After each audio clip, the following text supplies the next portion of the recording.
आशा आणि गटप्रवर्तक किंवा आशा सुपरवायझर्स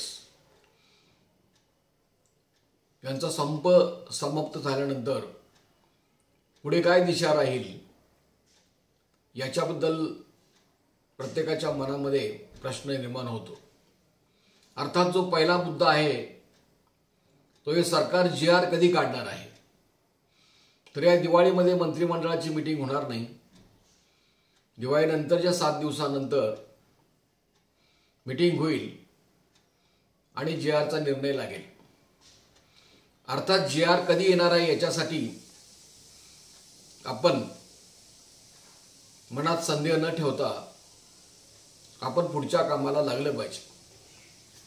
याच्या आधीचा असा अनुभव नाही की शासनाने निर्णय घेतलेला आहे आणि त्या निर्णयाची अंमलबजावणी झालेली नाही किंवा GR निघाला नाही। GRचा विषय हा मर्यादित आहे। त्याच्या पलीकडे आपण काही बाबींचा विचार केला पाहिजे। आशांच्या संदर्भामध्ये आपण पहिल्यांदा विचार करू। आशांना सध्या जे 8,000 मिळत होते ते आता 15,000 रुपये झालेले आहेत आणि कामावर आधारित मोबदला स्वतंत्र आहे। आता हे 15,000 सुद्धा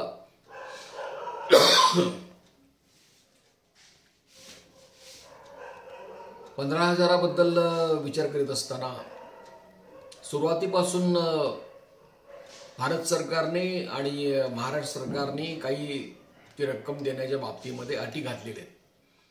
त्यामुळे या 15,000ची सुद्धा फोड आपल्या लक्षात असली पाहिजे, नीट लक्षात असली पाहिजे। आणि यापुढे सगळ्या महाराष्ट्रामध्ये आशांनी वेतन चिठ्ठी मागून घ्यायला पाहिजे। म्हणजे तुमचं महिन्याला किती काम झालेलं आहे याचे एक रेकॉर्ड तुमच्याकडे पाहिजे।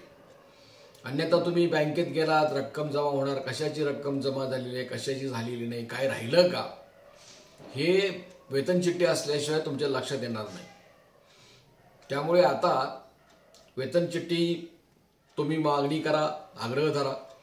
वेतन चिठ्ठी देण्याचा महाराष्ट्र शासनाने निर्णय घेतलेला आहे। राष्ट्रीय आरोग्य अभियानाने सुद्धा त्याचा निर्णय घेतलेला आहे। त्यामुळे आपल्याला पहिली गोष्ट लक्षात ठेवायची आहे की आपल्याकडे वेतन चिठ्ठी पाहिजे। दुसरं असं की भारत सरकारने 2,000 रुपयेचा मोबदला ज्यावेळेस केला तर तो मोबदला हा 4 कामावर विभागून आहे। 2 बैठका आहेत, लसीकरण आहे आणि या 4 कामामध्ये एखादी आशा जर गैरहजर असेल तर ते 2,000 मध्ये रक्कम कट होते। त्याच्यानंतर जे महाराष्ट्र शासनाने 2,000 रुपये वाढवलेले आहेत मानधन, त्याला सुद्धा त्या 2,000चीच पद्धत आणखीन 2,000 साठी लावलेली आहे। तर त्यामुळे तुम्ही एखादी मीटिंगला गैरहजर असाल तर ते 4,000 मध्ये रक्कम कट होणार।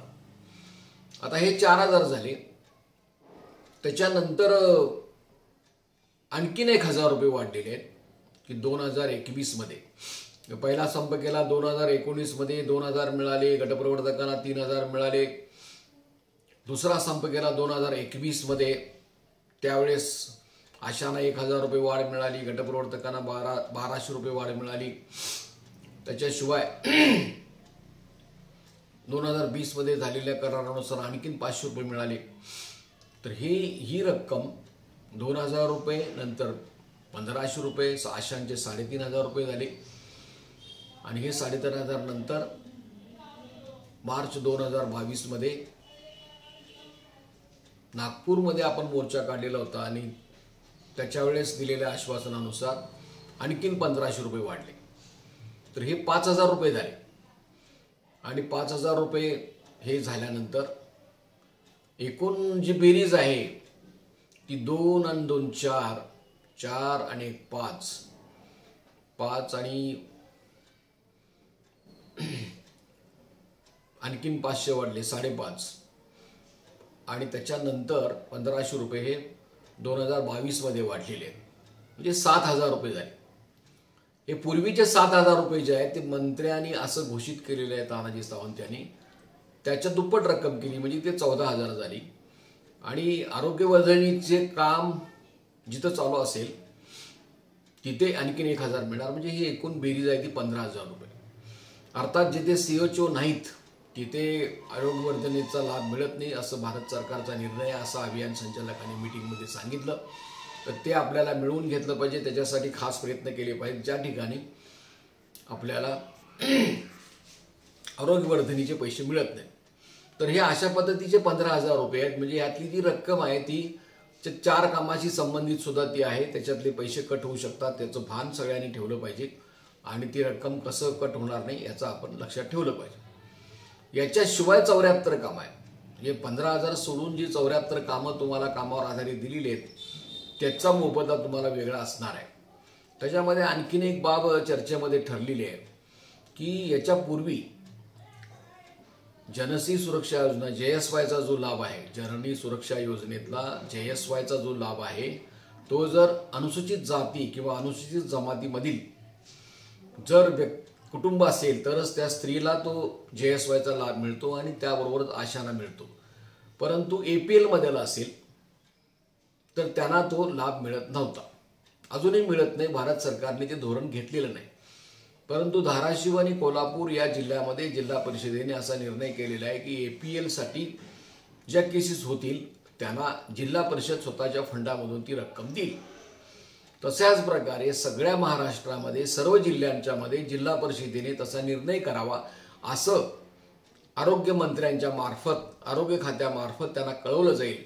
आणि APLचा सुद्धा जो JSYचा लाभ आहे तो सर्व आशांना मिळणार अशी स्थिती, अशी मागणी एका प्रकारे तत्वता मंजूर झालेली आहे.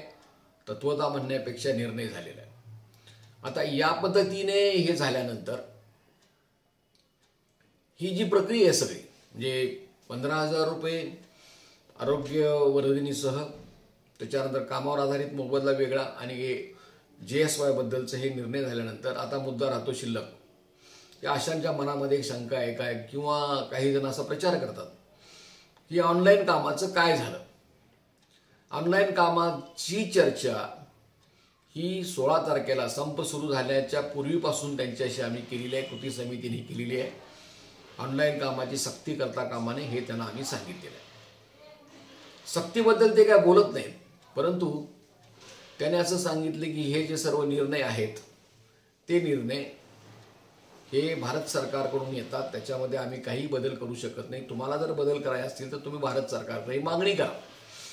त्यामुळं ही जी 4 कामं ऑनलाईन पद्धतीची आहेत त्याच्याबद्दल पण अभियान संचालक धीरज कुमार यांनी दुसऱ्या मीटिंगमध्ये असं सांगितलं की आशांच्यावर सक्ती करता कामा नये हे आम्हाला मान्य आहे. आशांना ते काम करता येतं का नाही हे तपासून बघावं लागेल.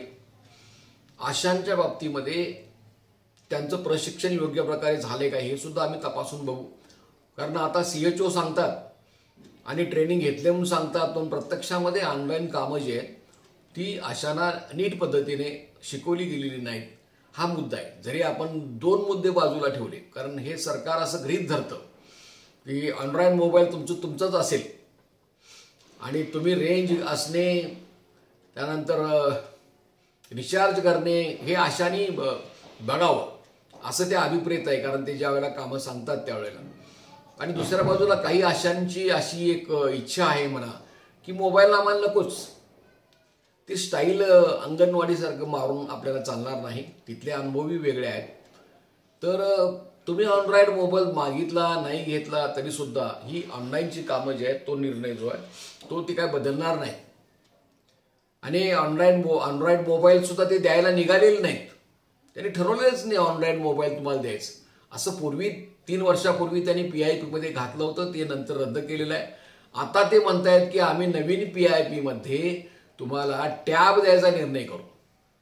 असो, तर त्याच्यामुळे की आपल्याकडे अँड्रॉइड मोबाईल असणं आणि ते रिचार्जची व्यवस्था करणं सध्या हे आपल्याला सध्या तरी अभिप्रेत आहे. त्याच्यावरून आम्ही मागणी केलेली आहे. त्या मागणीबद्दल PIP मध्ये काय विचार करतात ते आपण बघणार आहोत, त्याची मागणी आपण करणार आहोत. आणि आता 15,000 रुपये झालेलं असल्यामुळे आपल्याला सुद्धा ही मागणी मंजूर होईपर्यंत त्याची तजवीज करावी लागेल. तिसरं असं आहे की आशांनी सुद्धा एकमेकाला मदत करणे, गटप्रवर्तकांनी काही आशांना मदत करणे, आपण घरातली जी सुशिक्षित माणसं आहेत, मुलं आहेत, मुली आहेत त्यांची मदत घेणे. आणि ऑनलाईन काम जे आहे ते शेवटी आपल्याला शिकावं लागेल. कारण आता तुमचं जे मानधन आहे ते 15,000 झाले आणि जर योग्य काम करणाऱ्या आशा असतील तर सहज त्या कामावर आधारित 5,000 पर्यंत जाऊ शकतात. म्हणजे 20,000 मानधन हे जाते आणि ते 20,000 जात असल्यामुळे त्याचं एक नियोजन नीट करावं लागेल. अर्थात याबद्दल आम्ही संघटना म्हणून आमची भूमिका अशी आहे, महाराष्ट्रामध्ये ऑनलाईन कामाबद्दल कुठेही तक्रारी असतील तर त्याने आमच्याशी संपर्क करावा. आम्ही त्याच्याबद्दल त्यांना गायडन्स देऊ. त्याच्यानंतर त्यांनी लिखित आम्हाला जे मुद्दे आहेत ते पाठवून द्यावे आणि या सर्व मुद्द्यांचा सारांश काढून आम्ही ताबडतोबीने NRHMशी संपर्क करणार आहोत, आरोग्यमंत्र्यांशी संपर्क करणार आहोत आणि त्यातल्या ज्या अडचणी असतील त्या आम्ही त्यांना सांगणार आहोत. त्यामुळे ऑनलाईन कामाचा भाऊ आपण करता कामा नये, भीती बाळगता कामा नये. खूप कमी अशा महिला आहेत की ज्यांचं 7वी 8वी शिक्षण झालेलं आहे. अशा सुद्धा बऱ्यापैकी शिक्षण झालेले आहेत. आता तर काही ग्रॅज्युएटच अशा या फील्डमध्ये येत आहेत. त्यामुळे ऑनलाईन कामाबद्दल एक स्पष्ट भूमिका या सगळ्या संपाच्या पिरियडमध्ये आम्ही एक विकसित केलेली आहे आणि त्याच्याबद्दल सुद्धा आम्ही पुढे त्याच्याबद्दल मांडणी करणार आहोत. आणि हे सर्व जे निर्णय झालेले आहेत त्या निर्णयाची नीट अंमलबजावणी करणं, त्याच्यासाठी सुद्धा प्रयत्न करावे लागणार आहेत. संघटनेला करावे लागणार आहेत, आशांना करावे लागणार आहेत. संघटना ही आशांचीच आहे, त्यामुळे आशा वजा करून संघटना असू शकत नाही. त्यामुळे याबद्दलचा निर्णय आपण त्याच्याबद्दल करू. तर आता ही दिवाळी आहे. दिवाळी संपल्यानंतर या सर्व गोष्टींच्या बद्दल आपल्याला तयारी करायची आहे. यामध्ये सुद्धा जे कामावर हजर होत आहेत, ज्यांना काही अडचणी येत आहेत त्यांनी संपर्क करावा. कारण शेवटी आता आपण या सर्व आधुनिक तंत्राचा वापर केला पाहिजे आणि संघटना म्हणून संपूर्ण राज्य पातळीवर आता प्रश्न फक्त या ऑनलाईन कामाचा असणार आहे. अर्थात त्याच्याबद्दल सुद्धा चर्चा झालेली आहे. त्यांना आमचं निवेदन मिळालं होतं की जर आशांना कामाचा मोबदला, त्या विशिष्ट कामाचा मोबदला न देता काम करून घेणं हा अट्रॉसिटी कायद्याखाली गुन्हा आहे आणि त्या अट्रॉसिटी कायद्याचं कलम, माहिती हे सगळं त्यांना आम्ही पाठवलेलं आहे, निवेदन पाठवलेलं आहे. धीरज कुमारनी सांगितलं की हे तुमचं निवेदन गंभीर आहे, असं असता कामा नये. त्यांना सांगितलं की तुमच्याच एका अधिकाऱ्यांनी डीन, एका हॉस्पिटलचा डीन नांदेडचा, जो मागासवर्गीय आहे अनुसूचित जमातीमधला, त्यानं एका खासदारावर अट्रॉसिटी दाखल केलेली आहे. त्याला स्वातंत्र्य संदर्भामध्ये किंवा संपूर्ण देशामध्ये स्वच्छता दिन पाळण्यात येत होता आणि त्या स्वच्छता दिनामध्ये त्या खासदाराच्या आगाऊपणामुळे त्यांना मुतारी साफ करायला लावली होती आणि याच्याबद्दल त्या खासदारावर सध्या गुन्हा दाखल झाला. म्हणजे अट्रॉसिटी कायद्याखाली खासदारावर गुन्हा दाखल होऊ शकतो. तिथे शिवे देण्याची काही गरज नाही, इतर प्रसंग असण्याची गरज नाही. तर एक विशिष्ट काम चुकीच्या पद्धतीनं सांगणं हा सुद्धा एक सरकारी अधिकाऱ्यांचा गुन्हा असू शकतो. तर त्या पद्धतीनं ते झालेलं आहे.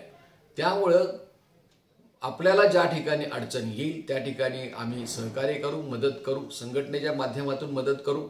आणि तुम्ही संपर्क करा. फोन नंबर आहेत 9960499366 हा माझा नंबर आहे. 9422615026 हा आणखीन एक नंबर आहे. तुम्ही जर व्हॉट्सअपवर शोध घेतला तर तुम्हाला नंबर मिळेल. तर त्या पद्धतीने तुम्ही आपले प्रश्न मांडू शकता आणि त्या पद्धतीने आमची संघटना म्हणून महाराष्ट्रामध्ये कुठेही आपल्याला मदत करण्याची तयारी आहे. त्यामुळे या संपाबद्दल GR निघणं वगैरे या महत्त्वाच्या गोष्टी असल्या तर त्या आपल्या हातातल्या नाहीत. जे राज्यकर्ते आहेत त्यांना ते काढावंच लागेल. त्याची चिंता करण्यापेक्षा पुढील आंदोलनाची दिशा आपल्याला निश्चित केली पाहिजे. आता 17-18 वर्ष होत आलेली आहेत. 2005 सालापासून धरलं तर तेवढी वर्ष होतात. तर रिटायरनंतर 2 लाख रुपये मिळाले पाहिजेत. आणि अंगणवाडी महिलांना सुप्रीम कोर्टामध्ये ग्रॅज्युटी देण्याचा निर्णय झालेला आहे. तो त्याही योजनाकर्मी आहेत, आशाही योजनाकर्मी आहेत. त्यामुळे ग्रॅज्युटी मिळायला पाहिजे. प्रॉव्हिडंट फंड योजना लागू झाली पाहिजे, पेन्शन मिळालं पाहिजे, ह्या बऱ्याच आणखीन महत्त्वाच्या मागण्या या पुढील काळामध्ये आपल्याला करायच्या आहेत. किमान वेतन मिळालं पाहिजे, तर त्या दृष्टीने आपल्याला तयारी करायची आहे. तर या संपामधून एक प्रशिक्षण झालेलं आहे. आपण या यूट्यूब माध्यमाचा, व्हॉट्सअपचा आपल्या प्रशिक्षणासाठी जसा उपयोग करून घ्यायचा आहे, तसं आपलं संघटन मजबूत करायसाठी सुद्धा याचा आपल्याला उपयोग करून घ्यायचा आहे आणि तो केला पाहिजे. तर त्याच्यासाठी मी शंकर पुजारी, माझ्या नावाचं हे यूट्यूब चॅनल आहे, त्यांना तुम्ही सबस्क्राईब करणं अत्यंत आवश्यक आहे. तुम्ही ते लाईक करा, फॉरवर्ड करा. जास्तीत जास्त आशांच्यापर्यंत हा विचार कसा जाईल हे पहा. त्याच्याबद्दल तुमचे काही प्रश्न असतील, आक्षेप असतील तर जरूर नोंदवा आणि त्या पद्धतीने आम्ही शक्य असेल त्या पद्धतीने त्याला आम्ही आमच्याकडून उत्तर देऊ. आणि हे सर्व लक्षात घेऊन आपण पुढील काळामध्ये दक्षता घ्यावी. या दिवाळीच्या निमित्तानं आपल्याला सर्वांना, सर्व आशांच्या कुटुंबियांना सुद्धा दीपावलीच्या हार्दिक शुभेच्छा. धन्यवाद.